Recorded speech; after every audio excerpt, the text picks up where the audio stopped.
Intro. Rome was a dirty, dusty place. Life is a dirty, dusty thing. It always has been. And it always will be. We wake up in the morning, and we're fresh and clean. And by the end of the day, we are covered in dust and dirt, metaphorically. And literally, the dust of work, the dust of stress. I think about how fresh and new. A new year seems just 3 months ago. You know, we had the best of intentions. We were turning over a new leaf. We were starting a new page. And here we are just a few months later. Old habits have come back. New bad habits have formed. Stuff has already piled up. We are already behind. And I think that's why we have spring cleaning. We've got pounds to lose. We've got vices to quit. We've got things to declutter. We have a chance to bring a new us to a new season. And that's what we're going to talk about in today's video. Some habit the Stoics think you need to stop doing to get clean this season, not just from the dust and the grime of earthly life, but also from bad habits and compulsion, so we can live a life of clarity and purpose, so we can make the most of this new season, so we can spring forward in more ways than one.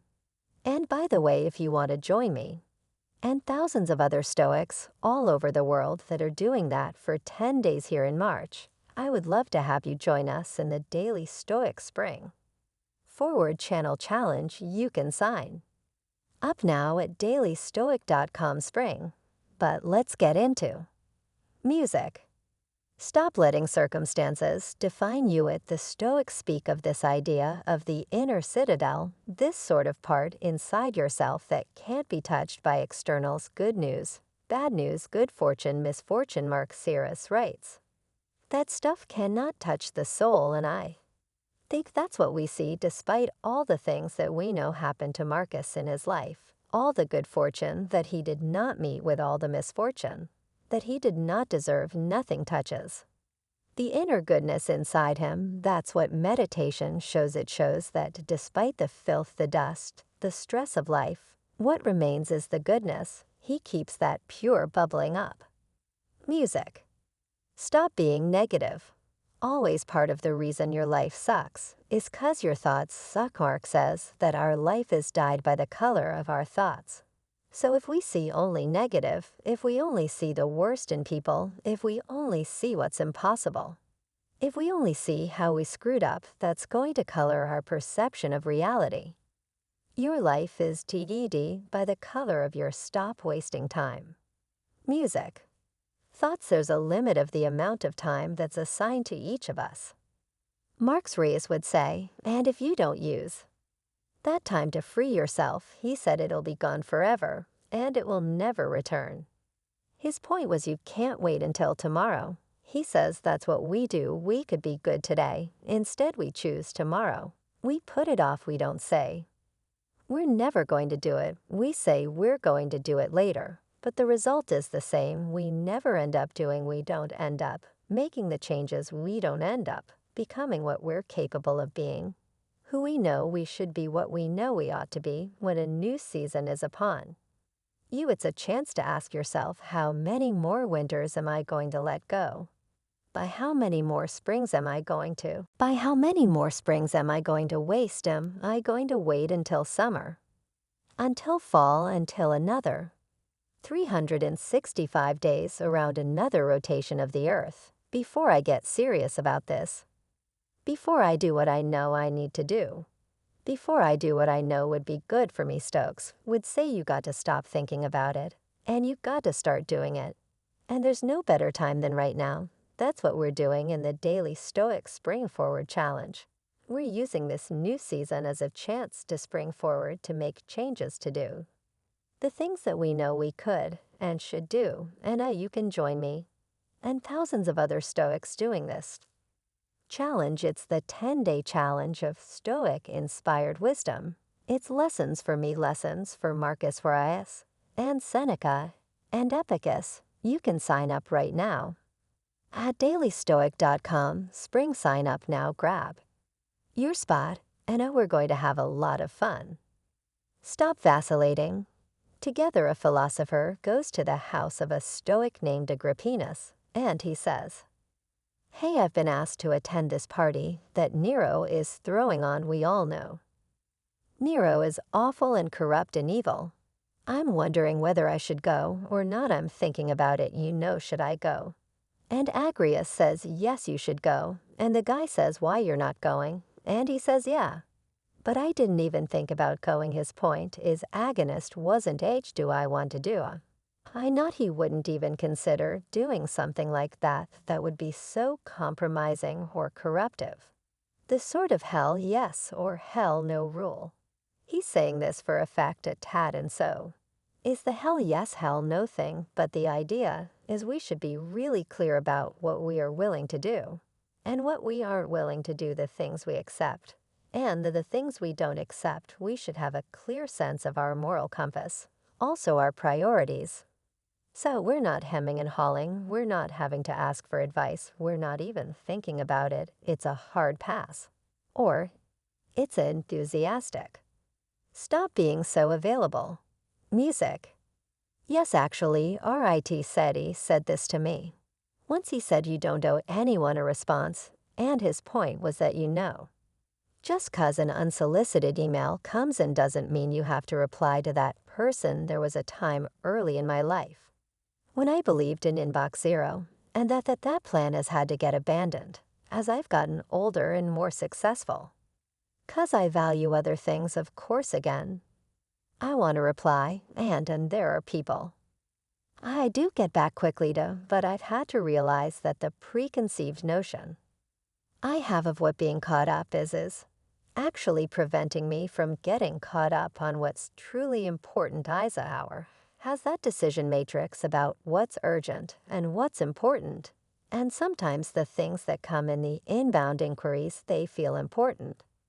But actually, they're just urgent, and as you're tackling them, what you're ignoring is what's actually important.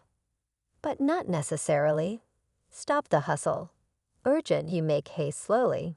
This is a Latin proverb. It's actually the favorite of the Emperor Augustus Festina Lent. Make haste slowly, we're driven. We want to go quickly, we want to hustle. We want to get there, but oftentimes, that's the slowest way to do it. There's the expression measure, twice cut once.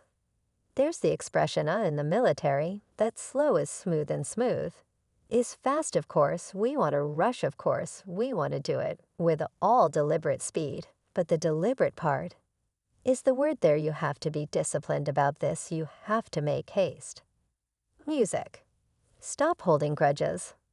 Slowly the grudge you're holding, it's meaningless. Mark says look at the people who held these grudges, who raged about things, who held on to things. He says, where are they now? They're dead and gone.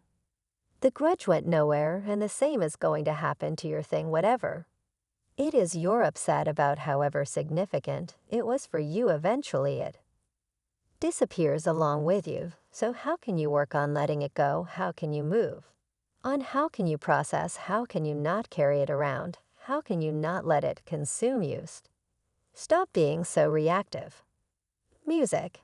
It's easy to get swept away, to get carried away, to get worked up. There are forces that have always been howling and blowing at people today.